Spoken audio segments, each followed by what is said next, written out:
My name is MinPak, and today I want to share my life story and how I became a millionaire by age of 28.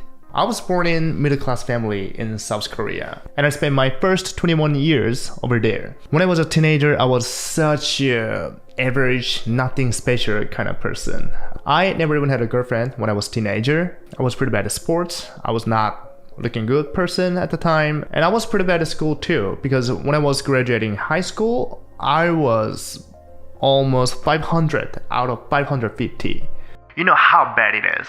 At the age of 19, I went to military service. Maybe you guys are saying, oh wow, what a proud of you. But it's not because I wanted it to, but it's mandatory in South Korea. Every single man who has South Korean citizenship, they have to go to army, which is 2 years. Mandatory. Unless you have serious mental or body problem. So after 2 years, I finished the service and I was 21 years old. And I had done nothing in my life.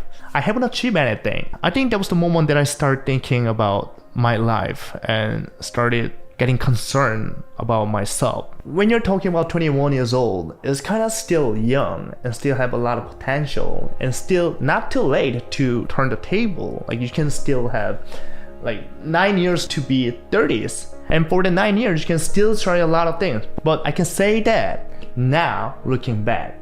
But when I was in 21 years old, nothing special boy, I think it was the most depressing moment in my life.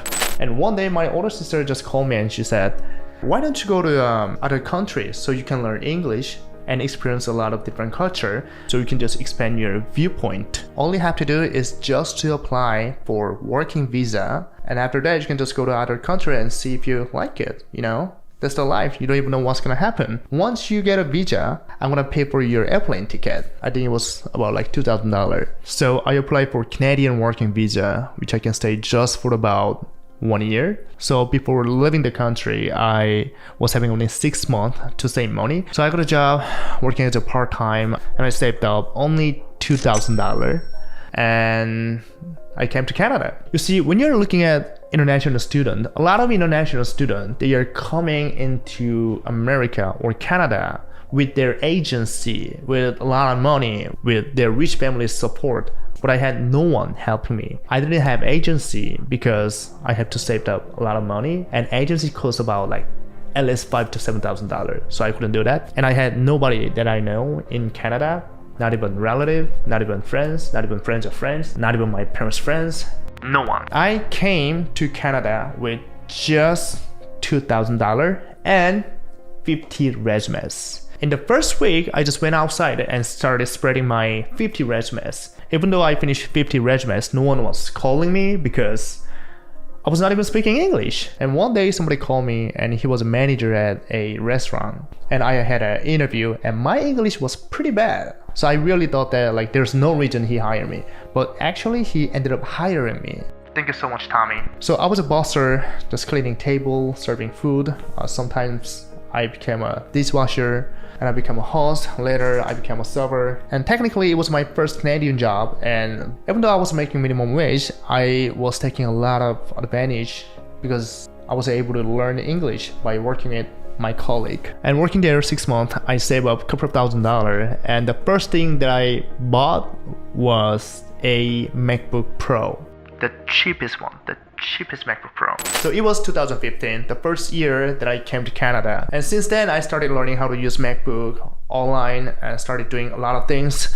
Because I think that was the year that I started dreaming to become an online millionaire. I wanted to do something, but not at the job. I don't want to be limited by the space and the time. I just want to be someone just lying on the bed and just still working and making a lot of money, and or even doing the travel. So as time goes by, I started trying a lot of things. I think pretty much almost everything that I can do online. So since 2015 to 2019, a lot of things happened. I happened to go to college, graduated, started working as a salesperson in luxury industry, and I changed my job pretty much every single year. And I think in 2019, I was making almost about $80,000 because I was getting fat commission. But it's only the surface of my life. At the day, I used to go to college. When I graduated, I started working, It's just a normal day.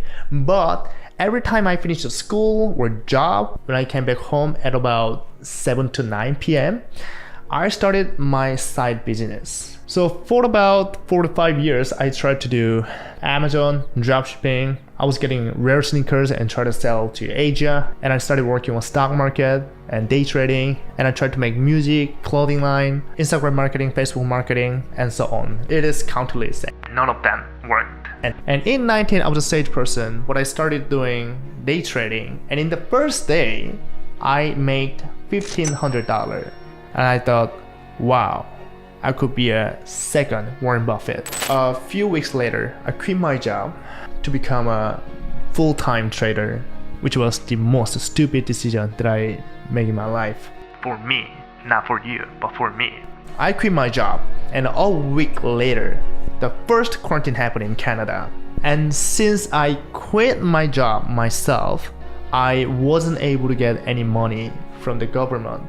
And I lost all the bank account by day trading. I was in $20,000 debt. I was not having a job. And the first quarantine continued for 6 months. And sadly, I think it was the first moment that I actually started understanding the people who make such a bad decision in their life.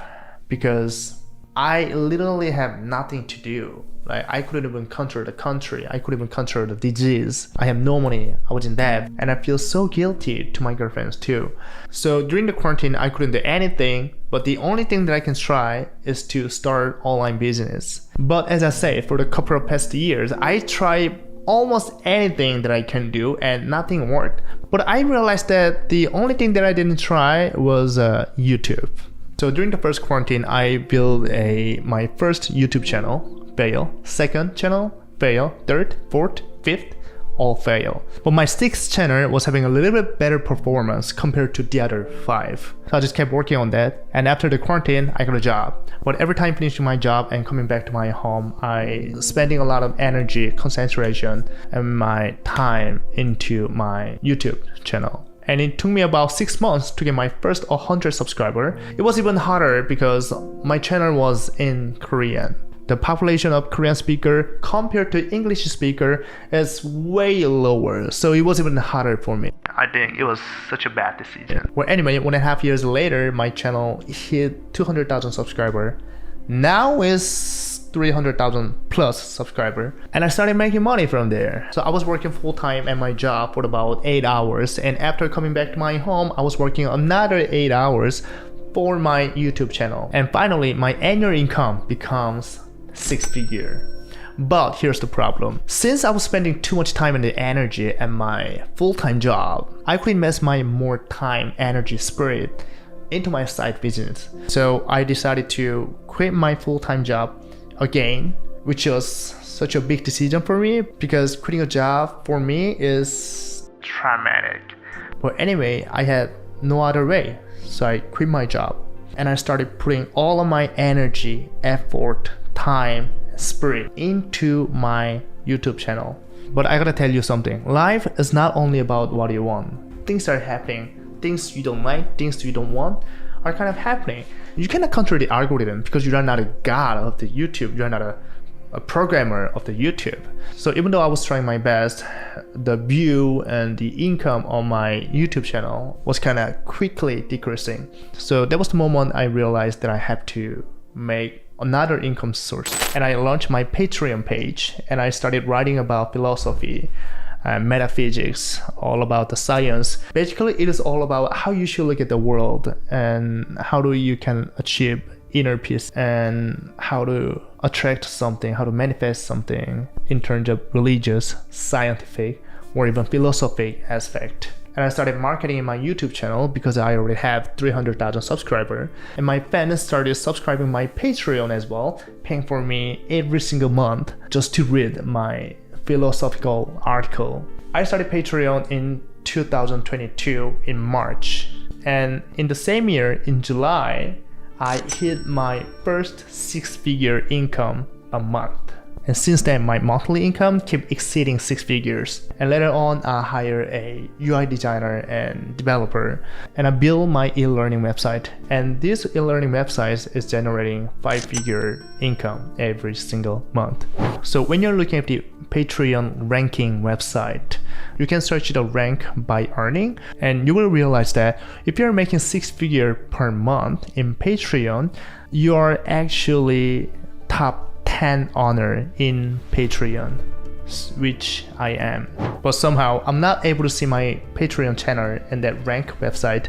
But I think it's because my Patreon channel hiding my monthly income, and this rank website is not able to get the data how much I make every single month. So I think that's why I'm not on the list, but I prove it. So now I'm here in 2023, and I'm making almost about 1.5 to 2 million a year, and I'm still working on my Korean YouTube channel, still running my Patreon, e-learning website. Everything is in Korean, by the way. It's not gonna help you now, but I just wanted to help more people to achieve their dream, financial freedom, their business success, or success in life, or happy life. That's why I'm making this video and making English YouTube channel, so I can communicate with you, so I can share my knowledge, information, story, experience, and my service as well, so you can be helped. And here's the last thing that I want to tell you. I was 21 years old when I first came to Canada, and not even speaking English, not even good at sports, not even good at relationship, not even good at anything. I couldn't even know how to use the laptop, nothing.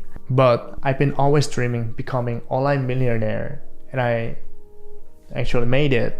So I strongly assure you that you have no reason that you cannot succeed, because I made it. I was immigrant, not speaking English. I was not good at anything. I graduated high school 500 out of 550. And I guess 95% of people watching this video are better than me, more intelligent, smarter, and speaking English better. So there is no reason you cannot succeed unless you believe in yourself. This is the only message that I want you to keep in your mind. I hope you enjoyed the video today. Please give me a thumbs up and subscribe. It'll be really helpful for me. I'm gonna come back next time with better video. So see you next time. Bye.